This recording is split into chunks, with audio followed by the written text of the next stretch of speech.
sua história. Como é que você chegou até o Ponopono, Vida Me Surpreenda, o Japamala? Como é que foi pra você? Da onde Foi você é? buscando, Como é que... foi buscando solução para minha vida, Em qual porque eu momento achava que você tava? interessante, porque eu achava interessante assim. Por que tem tanta diferença? Porque se Deus é tão bacana, se Deus é tão incrível, se Deus é puro amor, por que tem tanta injustiça no mundo? Por que algumas pessoas têm tanto, outras não têm nada? Por que a vida é tão difícil para mim, mas para o meu colega de trabalho as coisas fluem com uma facilidade? O que tem diferente?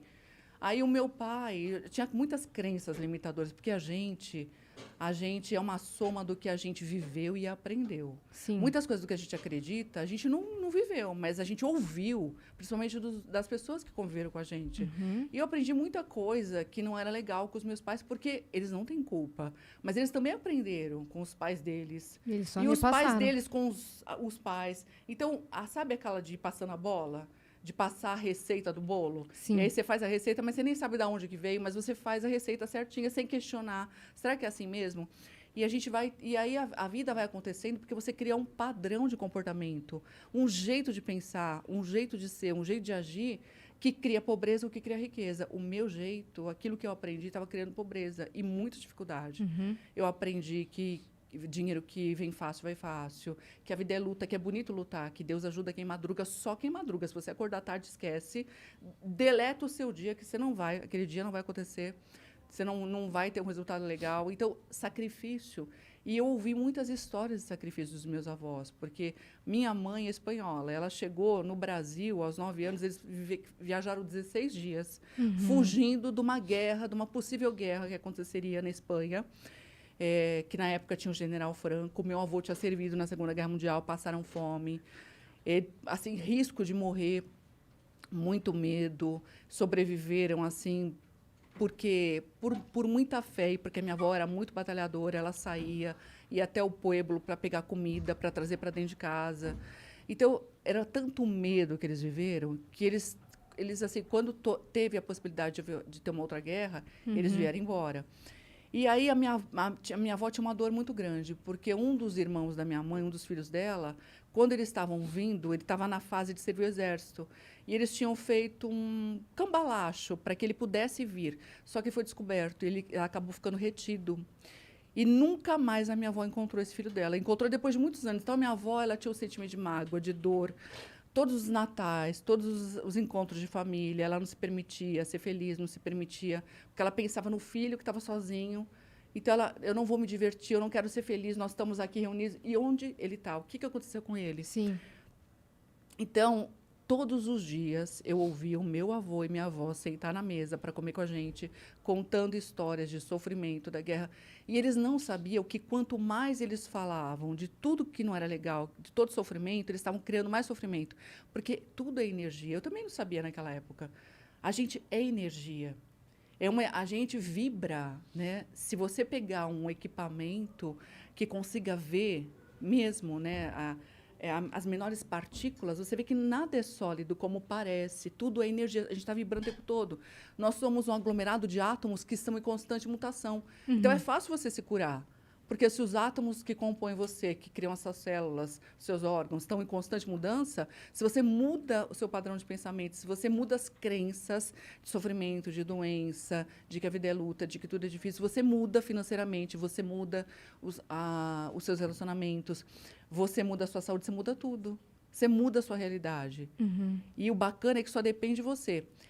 Os meus avós, eu vi eles sofrendo muito. A vida foi uma luta porque eles acreditavam e eles viviam falando disso. Então, chegou uma época da minha vida que eu tive tantos perrengues. Eu casei e não deu certo. Casei com um príncipe e o príncipe virou sapo. Não, na verdade, ele era daquele jeito. Eu não enxergava, porque a gente só enxerga aquilo que os nossos programas permitem que a gente veja, né? A expectativa que você criou. Isso, eu queria. Mas depois, o pior de tudo é que cada pessoa, não é criticando ele, não, que eu sou profundamente grata a ele hoje. Já amaldiçoei muito, mas hoje eu agradeço infinitamente, porque graças a ele eu mudei tanto, eu busquei tantas soluções para minha vida e mudei minha vida. Mas assim, quando eu me separei dele, O meu relacionamento com ele foi tão desafiador que eu fiquei vibrando num desejo de vingança. Eu desejava tudo de mal para ele. Que ele não ganhasse dinheiro, que ele pagasse tudo que ele tinha feito para mim. Então, esse desejo que eu tinha para ele estava voltando, estava acontecendo comigo. Então, eu era um imã de acontecimentos, de tragédia. Eu vivia ralando o carro. Eu desejava que ele não tivesse dinheiro. Quem não tinha era eu. Eu vivia perdendo dinheiro. Nenhum negócio dava certo para mim. A vida não fluía para mim. E até que culminou num dia que eu sofri um acidente de carro. A minha irmã me pediu um favor. Eu saí para fazer esse favor para ela. Bateram no meu carro, não tinha seguro. O carro praticamente deu perda total, mas eu não me machuquei. E naquele momento aconteceu uma coisa interessante. Eu saí do carro e falei, meu Deus, o que eu estou fazendo com a minha vida? Isso daqui é resultado? Eu estou criando isso aqui. Porque uma pessoa que eu tinha conhecido tempos atrás tinha dito para mim que eu tinha atraído aquele relacionamento, que eu tinha criado aquilo e que eu tinha que ter gratidão por tudo que eu tinha vivido, porque tudo que a gente vive ensina algo. O que eu posso aprender com cada situação, por mais difícil que ela seja, por mais desafiadora. E aí, naquele dia do acidente, o rapaz que bateu no meu carro não tinha seguro e o carro dele era velhinho, velhinho. Nossa, ele não tinha nem um tostão e o carro dele não amassou quase nada, olha só. Foi o Apesar, seu, o meu que detonou, ou seja, a lição era para mim. E eu comecei a agradecer, eu falei, tem algo para eu aprender aqui, a partir de hoje eu não vou mais reclamar. E eu comecei a agradecer por tudo e eu falei, existe algo que eu quero mudar a minha vida, eu não quero mais que a minha vida seja assim, eu não quero viver com o sentimento de amaldiçoar as pessoas, desejar um mal para o outro, eu só quero ser feliz. E eu comecei a estudar, comecei a entrar numa busca de estudo para eu encontrar a solução para a minha vida, para os desafios que eu estava enfrentando, para a dor que eu estava vivendo, para a dificuldade financeira que eu enfrentava.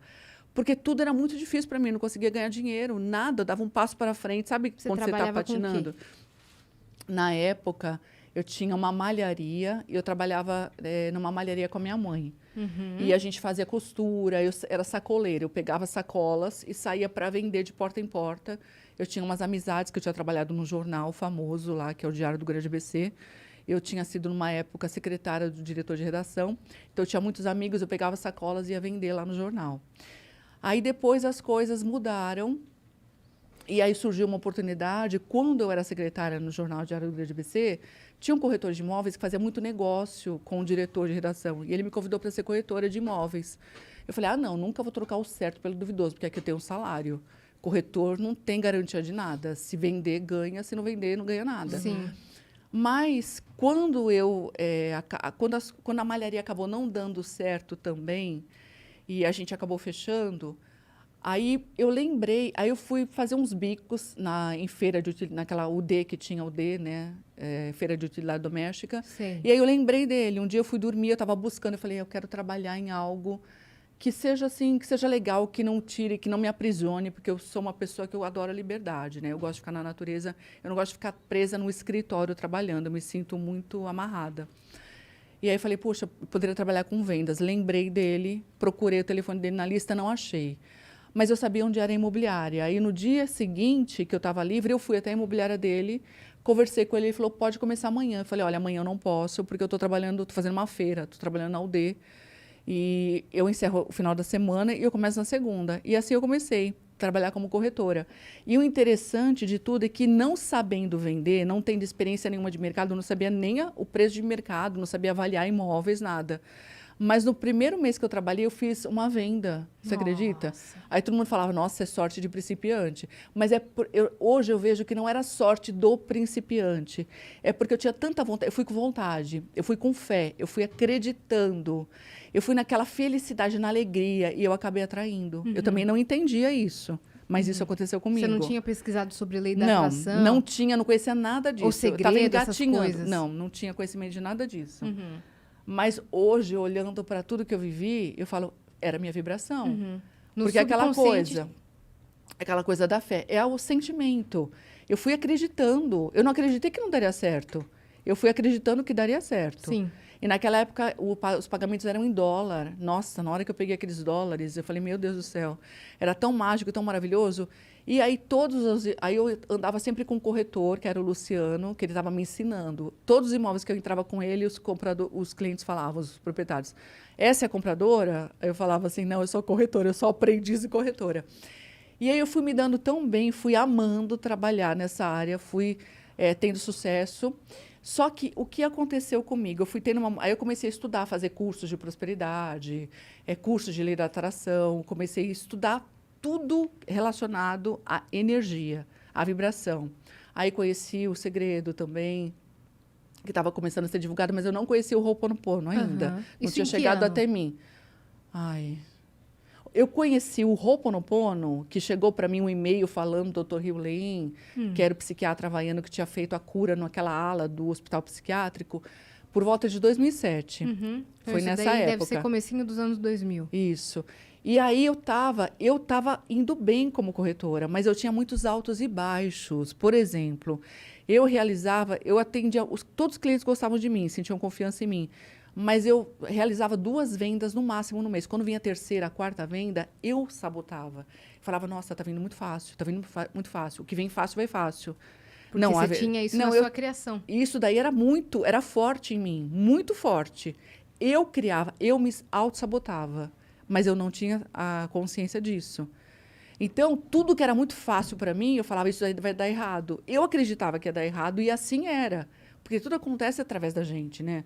Se eu acredito que é fácil, assim é para mim. Se eu acredito que é difícil, assim é. É fácil para você. Você acha que é fácil? Você vai lá, você tira de letra. Eu acho que é difícil, vai ser para mim, porque eu estou criando. E eu criava dificuldade. Então, eu fazia 2 vendas, chegava a terceira, a quarta, a quinta, todas vendas feitas. Acontecia alguma coisa, eu tinha certeza dentro de mim, eu falava, vai dar errado, vai acontecer alguma coisa, e dava mesmo. E ficou assim por um bom tempo. E aí eu tinha desejos, eu falava, puxa vida, eu tinha colegas que eram muito prósperos, e eu falava, por quê? Se ele pode, eu também posso. Até uma época, até um momento da minha vida, durante muitos anos, eu acreditei que quem nasceu pobre não tinha como ser rico. Que para você ser rico, você tinha que nascer numa família rica ou ganhar na loteria, só. Essas 2 possibilidades. Ou casar com alguém rico. Aí eu falei, acho que eu vou casar com alguém rico. E aí eu queria atrair alguém rico, né? Um homem rico para namorar. E eu atraí alguns ricos. Eu atraí. Só que eu falei, meu Deus do céu. Aí você vai se relacionando. Eu falei, mas eu não quero, o dinheiro não é tudo. Eu comecei a pensar, não, o dinheiro não é tudo. Não me preenche? Não me preenche, eu não quero isso para mim. Mas aí veio uma outra, aí como eu estava naquela coisa de busca, né? Porque quando você busca, é aquele ditado, quando você bate, a porta abre.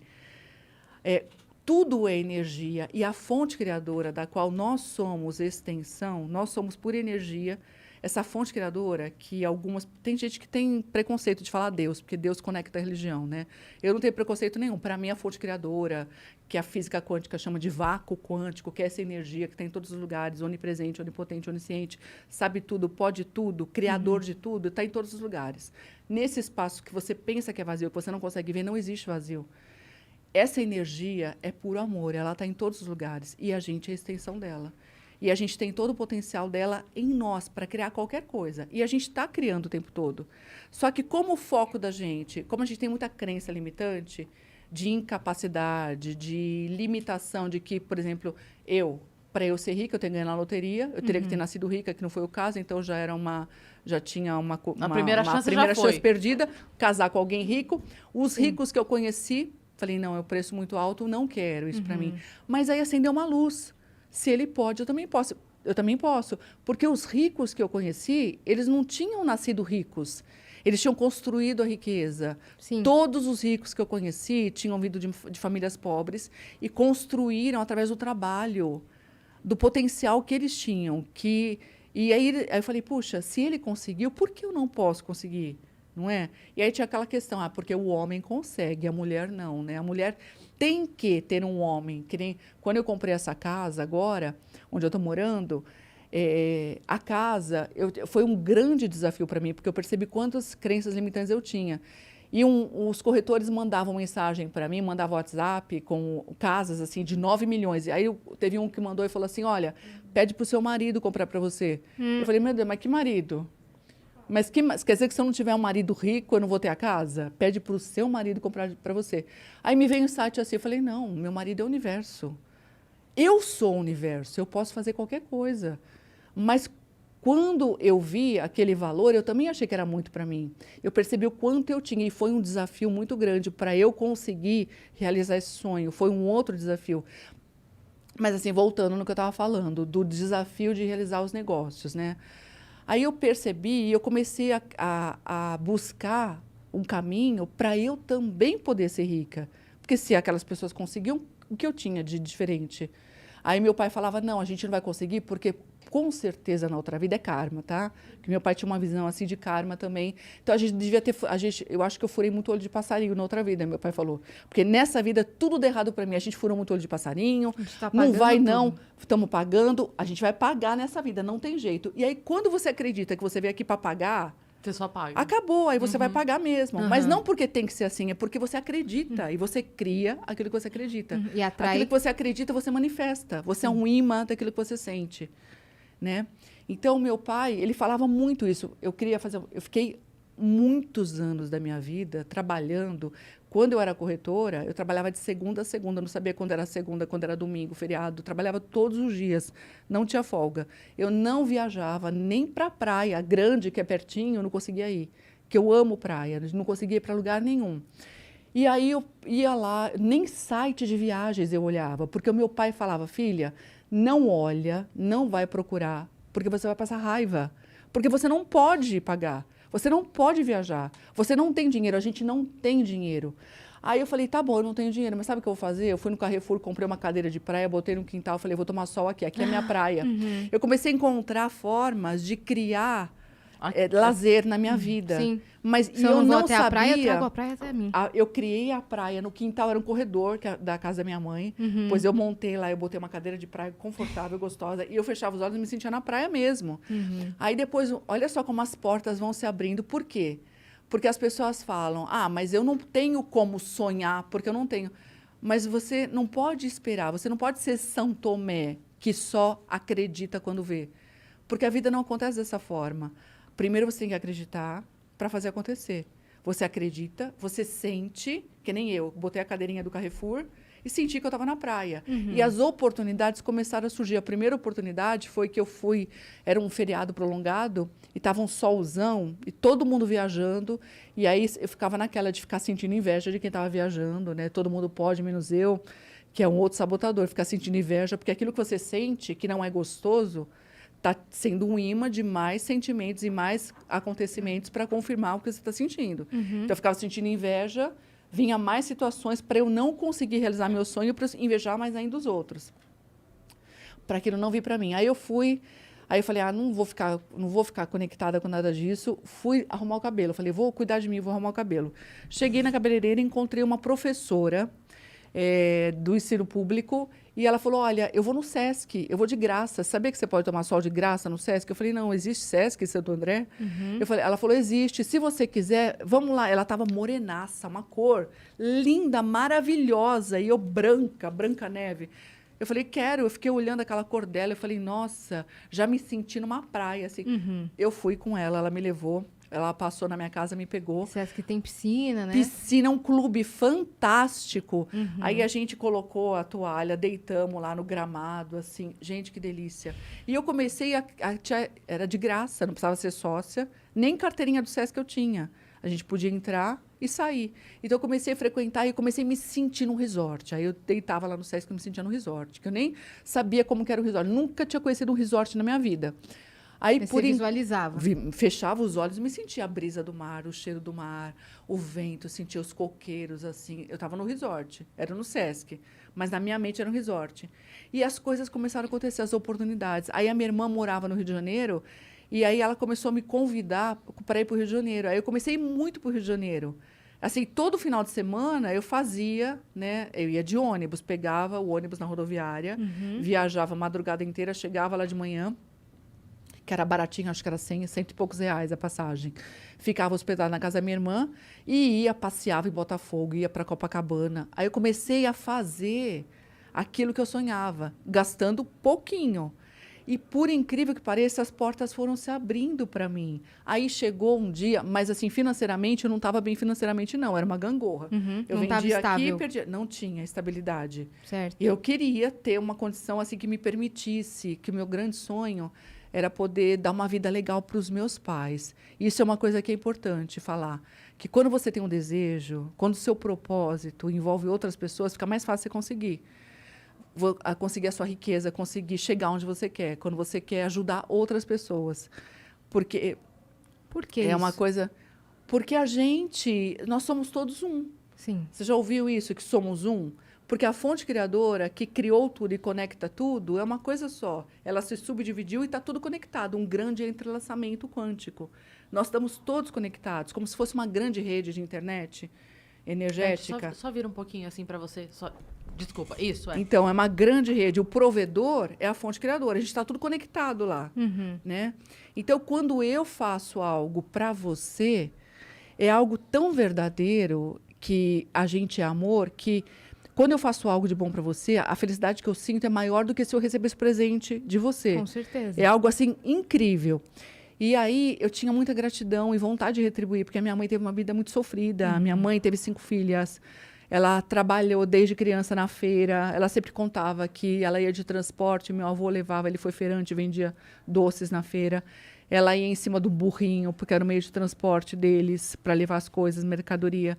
Então, ela teve uma vida assim de muito sofrimento. E eu queria tirar ela, queria dar uma oportunidade de ela conhecer novos lugares, lugares bonitos, mostrar o mundo, porque o mundo tem tanto lugar lindo. Eu falei, eu quero conhecer, mas principalmente eu quero chegar lá porque eu quero levar minha mãe, eu quero levar meu pai. Meu pai eu não consegui, porque ele partiu já vai fazer 8 anos. Mas ele nem... Não, ele sabe que eu tenho canal no YouTube, porque tudo canal no YouTube eu criei depois também, ele já tinha partido, porque eu nem sonhava que um dia eu ia ter um canal, eu achava que essas coisas não eram para mim, nem assistia vídeos, nada. E aí eu fui buscando, né? E aí, onde que eu estava falando? Que eu me perdi um pouco? Das viagens para o Rio de Janeiro, que tudo que a gente faz com o Você objetivo começou a de viver ajudar as pessoas. Isso. Aí eu e que você comecei, queria ajudar sua mãe. aí eu comecei a ir para o Rio de Janeiro, né? Coisa que antes era uma coisa impossível para mim. Eu não tinha brecha para nada. Eu trabalhava de segunda a segunda. Aí as oportunidades de folga no trabalho começaram a surgir. Olha só como a gente cria as coisas. Porque antes eu era obrigada a trabalhar de segunda a segunda. Era um trabalho escravo. Eu não tinha liberdade para nada. Mas a liberdade começou a surgir. Olha só, eu comecei a criar oportunidade. E eu não me prejudiquei. Os clientes, parece que uma coisa incrível. Os clientes me aguardavam, eles faziam questão de me aguardar. Tinha feriado prolongado, eu chegava do feriado prolongado, era carnaval, estava lá no Rio de Janeiro. Eu chegava na quarta-feira de cinzas, era botar os pés na imobiliária, ligava o cliente comprador, já tinha visto um imóvel, tinha sido indicado por alguém, eu ia lá, mostrava e a venda acontecia. Por você. E queria ser atendido por mim. Eu recebia muita indicação, porque os clientes que compravam comigo, eles gostavam do atendimento e eles sempre voltavam a comprar, indicavam amigos, indicavam parentes. Você gostava desse trabalho? Amava, amava. Eu sempre falei que eu não era vendedora, eu era uma realizadora de sonhos. Eu ajudava as pessoas a realizarem um sonho, que era um sonho que eu tinha. E eu também não tinha casa própria. Era um sonho que eu também tinha. E que eu também realizei, que foi quando eu comprei o meu primeiro apartamento, que para mim era uma coisa impossível. Mas eu também consegui realizar. Sabe o que você não terminou de falar? Sobre a história do carro. Que você chegou com o carro zero na garagem e estava o seu pai. Cheguei com o carro zero. Me lembra de contar essa história da moça da mama, tá? Conta, aí eu cheguei, meu pai... A hora que eu cheguei com o carro 0 km na garagem do meu pai estava disponível para o mercado de trabalho, ele chegou e falou, filhinha, para uns ganhar, outros tem que perder. Foi assim que ele recebeu o meu carro 0 km. Para uns ganhar, outros têm que perder. Ou seja, eu tive que perder para você sobressair. Ele acreditava nisso. E assim, uma das coisas assim que eu queria muito ter tido a oportunidade, com o conhecimento que eu tenho hoje, de ajudar meu pai, porque meu pai era um cara fantástico, ele era um gênio. Meu pai era uma biblioteca ambulante. Meu pai, ele tinha uma comunicação, uma habilidade de comunicação. Se ele se candidatasse a presidente da República, ele ganhava, porque ele tinha um talento, tudo que ele ia... Na casa que a minha mãe mora hoje, era um terreno baldio na frente. Meu pai conseguiu... O pessoal ficou anos, acho que mais de 20 anos, tentando que fizesse uma praça arborizada, bonita, uma praça de lazer para a comunidade lá da região. Meu pai foi e ele conseguiu. Ele conseguiu. A Praça Mário Lago. Então, o prefeito foi na casa da minha mãe inaugurar a praça. Nossa. Lá na garagem da minha mãe. Meu pai conseguia tudo. Desde quando eu era criança, ele fazia parte da Sociedade Amigos de Bairro, Ele arrecadava nas empresas brinquedos, carrinho, boneca da garagem. Ele abria a garagem da nossa casa todo ano, no Dia das Crianças e Natal. A gente abria a garagem, aí vinha a comunidade da favela, fazia fila e ganhava todas as crianças. Menino ganhava carrinho, ganhava boneca, as crianças. Eu vivi isso. Meu pai sempre foi um cara generoso, mas ele era extremamente negativo. Ele não tinha, ele era uma biblioteca, ele tinha muito conhecimento, tudo que eu precisava saber de história, tudo. Ele lia muito jornal, mas ele lia tudo do jornal e ele ia lá ler a página policial. Aí ele tinha uma mania de ir lá também no obituário para encontrar algum amigo que tinha morrido. Ou seja, a conexão dele sempre estava com algo que não era legal. A energia totalmente ligada a isso, né? A coisas que não eram legais. E ele criou muita coisa que não foi legal, inclusive doença para ele, que foi o que acabou levando ele, Se né, ele para outra soubesse o dimensão. poder que ele tinha, né? Se ele usasse a inteligência dele para criar, porque o poder que ele tinha, ele criou muita coisa que não foi legal para ele, muita coisa. E para a gente também, porque a gente viveu assim dificuldade financeira da gente chegar no fundo do poço, de precisar que as pessoas fizessem cesta básica e viesse doar para a gente, porque chegou um momento da nossa vida que a gente ficou assim, todo mundo disponível para o mercado de trabalho, todo mundo, não entrava um tostão na minha casa. E o meu pai era zebra ambulante, que ele ainda tinha um carro que ele tinha acabado de comprar, que era um consórcio que ele tinha sido premiado no consórcio, contemplado. Aí ele foi no enterro de um amigo, um vizinho que morreu, na vinda, deu perda total. Bateram no carro dele, deu perda total, não tinha seguro, até isso ele perdeu. Então a gente vivia, sabe aquela monte de perda na vida? E a gente achava, aí a gente chamou um padre para benzer, porque meus pais eram muito católicos. Eles eram muito religiosos, eles davam palestra no Encontro de Casais com Cristo. Então, os padres iam muito lá em casa também. E a gente chamava os padres para benzer a nossa casa, porque a gente acreditava que tinham feito macumba para a gente. Um mau agouro. Assim. A gente não tinha o conhecimento de que a macumba era a gente que estava fazendo, com a nossa reclamação. Com o jeito de olhar tudo que estava dando errado. Estavam praguejando a própria vida. A gente olhava tudo. Aí a minha avó morreu. Foi a primeira perda que teve na minha família. Aí a gente só olhava para aquela perda. E aí, quanto mais você se sente um perdedor, quanto mais você se sente injustiçado pela vida, mais você se torna um imã de injustiça.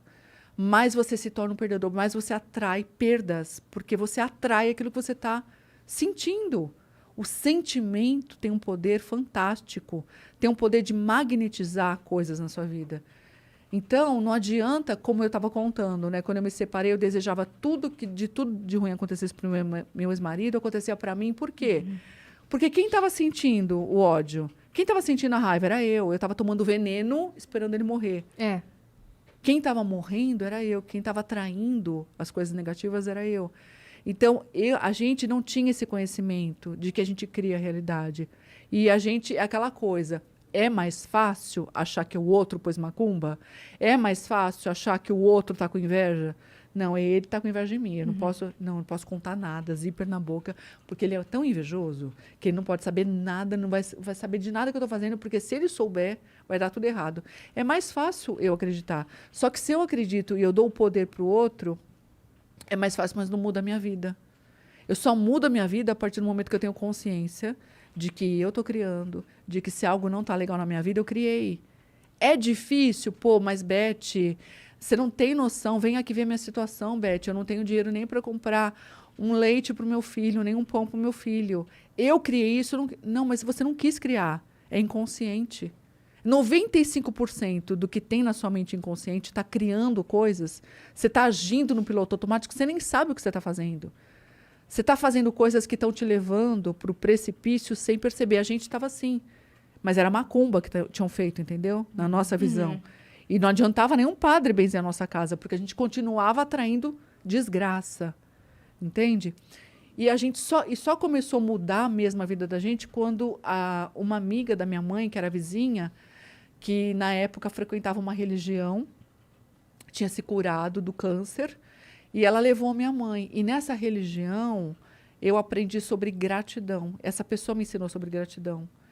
E ela ensinou porque conversando comigo, ela falou para mim, Beth, você tem que parar de olhar para tudo que não está dando certo, porque quanto mais você olha para tudo que não está dando certo, mais disso você cria. Agradece pela sua vida. E eu estava tão cega, tão cega, tão cega, que eu falei para ela, mas eu não tenho nada para agradecer. Nossa. Nada para agradecer. É difícil imaginar essa frase saindo da sua boca. É. Mas eu já falei. Pois é. Eu não tenho tão nada louco. para agradecer. Porque naquela época, o meu pai tinha feito uma dívida gigantesca e pagava com a agiota. Não dava para pagar. Todo mundo disponível para o mercado de trabalho. Sua avó tinha falecido. Minha avó falecido. O meu avô estava com enfisema pulmonar. Meu avô fumava. Nossa, ele não parava de fumar, estava com enfisema pulmonar. Meu avô veio morar com a gente. A casa, assim, você entrava na cozinha da minha casa, você não conseguia abrir a cortina de fumaça, assim, que ele fumava o dia inteiro, para você PT no poder carro. enxergar meu avô. E não tinha como. Nossa. Não tinha como não. Ele tinha que deixar ele fumar, ele emendava um cigarro no outro. Então, ele tava se suicidando pouco a pouco. Era muita coisa ruim acontecendo com a gente. E aí eu falei, eu não tenho nada para agradecer. Nada. O meu pai é ameaçado de morte pelo agiota. O agiota vai matar meu pai. Porque meu pai não tem como pagar. Nem que a gente volte a trabalhar tudo. Trabalhar 1 ano, a dívida é muito grande. A minha avó morreu. A minha mãe estava com depressão de cama. O meu avô tem enfisema pulmonar. O meu pai não tem dinheiro. Eu tenho que agradecer o quê? E a minha família está em pé de guerra ainda. A gente só não se matava. A única coisa boa é que a gente estava junto. Sim. Porque era muita briga, todo dia, pé de guerra mesmo. E aí ela falou, aí ela me fez acordar. Ela falou, Beth, é por isso que vocês estão passando por tudo isso. Vocês são ingratos, você é ingrata. Olha a sua vida. Você tem um teto para morar. Você não está morando debaixo da ponte, você tem um teto, você tem uma cama para dormir. Quando você deita, agradece o travesseiro, agradece o cobertor. Agradece que você tem uma família, você tem um pai, você tem uma mãe, você está viva. Você já agradeceu porque você está viva? Eu falei assim, olha só, eu cheguei a pensar, não, eu preferia estar morta. Aliás, eu peço para Deus me levar, porque eu não vejo a hora de dar área desse planeta, porque eu não quero mais viver essa vida, eu não quero. Essa vida está muito pesada para mim, porque estava pesada. Mas aquilo, as palavras dela ficaram... Porque foi um choque ouvir isso. Porque eu queria ouvir essa coitadinha mesmo. Eu tenho dó de você mesmo. Porque não adianta passar a mão na cabeça de quem está sofrendo, assim. Você tem que mostrar para a pessoa como essa pessoa fez. Mostrar o caminho. Sim. E esse agradecer as coisas simples é um exercício que até para começar é muito difícil. Para a pessoa que não tem o hábito da gratidão, ela começar Muito a enxergar... difícil. Mas é muito difícil. Eu mesma, Cris, não enxergava. Eu fazia da boca para fora. Eu comecei a fazer porque eu falei, puxa, se não é por acaso que ela falou isso para mim, eu vou pelo menos experimentar. Porque pelo menos eu sempre fui essa pessoa, eu sempre fui buscadora. Eu falei, tá, eu vou experimentar. Você Então eu permitiu... acordava, aí eu agradecia que o sol tá lá, agradeço o sol. Mas era tudo da boca para fora. Agradeço porque a cama, agradeço o travesseiro, agradeço ter uma coberta. Aí o interessante é que eu comecei a perceber as coisas que eu tinha que eu não percebia. Aí, antes eu reclamava... Nossa, eu falo tanto isso nos stories, Beth. Eu falo, faça. Só começa. Começa a fazer. Eu falo assim, ó, escolhe 3 coisas. Isso. Acorde e agradece 3 coisas que você pensar. No começo é difícil achar as 3 coisas. É muito difícil. E daí eu só falo assim, tenta no dia seguinte acrescentar uma. Isso. Agradece aquelas 3 e mais uma que você conseguir. Vai aumentando uma por dia. Quando você vê, você já tá olhando tudo. Você agradece até por se atrasar. Quando você percebe, Não é? quando você faz isso, você muda o seu olhar Essa da semana, vida. a minha mãe e minha irmã estavam saindo pra resolver um negócio. E aí a minha irmã foi ligar o carro de manhã, tava faltando aquele combustível da frente, sabe? Que a gente esquece de botar, né? Aí ela, aí teve que sair e tal, não sei o que, enfim, se atrasaram. Resolveram desmarcar o compra, desmarcar pra outro dia. Aí eu liguei pra minha mãe, falei, caramba, vocês foram fazer, a gente se atrasou. Daí ela falou, mas vai saber do que Deus tava livrando a gente. Então, graças Isso a aí. Deus... Exatamente. Falei, cara, é isso, sabe? Quando você entende, até pelo que dá errado, você agradece. Fala assim, obrigado que eu me atrasei, obrigado que eu não cheguei. E se a gente vê as histórias de tragédias, de avião que caiu, quantas pessoas se livraram, não estavam no avião no momento da queda, porque o sapato apertou, porque se machucou, porque pegou no muito 11 trânsito. de setembro, tem várias histórias Muitas. Tem várias histórias assim. Então, a gente não sabe, a gente tem que... O hábito de agradecer muda a sua vibração interna. E aí eu comecei a agradecer por tudo. Eu comecei a agradecer... Antes eu reclamava porque a máquina de lavar só centrifugava, não lavava. Aí eu comecei a agradecer, puxa, ela centrifuga, olha só, a roupa seca mais rápido no varal. Antes eu reclamava porque não tinha sabão em pó. Aí eu comecei a agradecer porque tinha sabão em pedra, tinha sabão, tinha algum sabão. Antes eu reclamava porque tinha louça para lavar. Aí eu agradecia porque tem louça porque a gente comeu, graças a Deus a gente comeu. Aí reclamava porque só tinha arroz com banana. Eu comecei a agradecer, graças a Deus tem arroz com banana. Então eu fui agradecendo e no começo essa gratidão era só da boca para fora, eu não sentia gratidão. Eu só estava fazendo exercício. E eu me surpreendi, porque chegou uma hora que eu comecei a sentir de verdade tanta gratidão que eu falei, meu Deus, como eu sou injusta. Eu comecei a pedir perdão para Deus por eu ter algo para pedir. Eu falei, não tenho nada para pedir, nada, eu só tenho que agradecer. Eu sou muito rica, eu sou abundante, eu tenho uma família, eu tenho vida, minha família tem saúde, está todo mundo aqui saudável, graças a Deus, mesmo com tanta dificuldade. E eu comecei a sentir tanta gratidão até pelo agiota, que antes eu pedia para Deus matar o agiota, tá? Já cheguei a pedir. Deus, leva esse agiota embora, por favor, Deus, leva ele embora, esse homem vai acabar com meu pai. Aí eu comecei, falei, puxa, eu vou agradecer o agiota. Senti gratidão de verdade, ele emprestou dinheiro pra gente. No momento que a gente tinha dinheiro para comprar comida, a gente comprou comida graças ao dinheiro dele. Uhum. Eu comecei a enxergar e comecei a ter gratidão por ele. E aí, sabe o que aconteceu? Meu pai ganhou na loteria. Não acredito. Verdade. Não acredito. Meu pai ganhou na loteria. Meu pai, ele tinha o hábito de apostar. Nunca ganhou nada na vida. O meu avô, ele era um apostador nato. A gente vivia falando que ele só torrava o dinheiro da família. E o meu pai também. Uhum. Só que o meu pai, quando eu mudei meu sentimento, quando eu passei a ter gratidão pelo meu pai, parei de criticar o meu pai. Comecei a agradecer a vida do meu pai. Porque, a gente estava... O dinheiro, ele faz isso também. A gente passa a olhar só o que não tem. E quanto mais você olha o que você não tem, menos você tem. Quanto mais você olha e agradece pelo grão de arroz que você tem. Por tudo. Ah, não tem garfo para comer? Eu estou comendo com a mão. Eu tenho mão, graças a Deus, eu tenho mão para comer. Obrigado pela mão que eu tenho. Eu tenho mão, eu tenho dedo. Meu Deus do céu, eu tenho perna. Eu posso andar, eu posso me mexer. Tem gente que está presa numa cama, que não pode se mexer. Coisas que eu não percebia. A consciência vai expandindo, você vai percebendo o que você não percebia. Eu fui percebendo tanta coisa que, de verdade, comecei a me sentir tão abundante. Eu comecei a me sentir tão rica. O dinheiro não tinha vindo, não. Mas eu me sentia rica. E é isso, o sentimento da riqueza veio primeiro. Uhum. Aí depois meu pai ganhou na loteria. O sentimento da riqueza veio. A gente se sentia gratidão, me senti transbordando, abundante, de verdade, abundante de saúde, abundante de paz, abundante de harmonia na família, abundante de vida. Era tanta coisa. De uma casa, a gente tinha perdido tudo, menos a casa. A gente tinha casa, a gente tinha onde morar. Isso sua família sabia que você estava praticando? Sabia.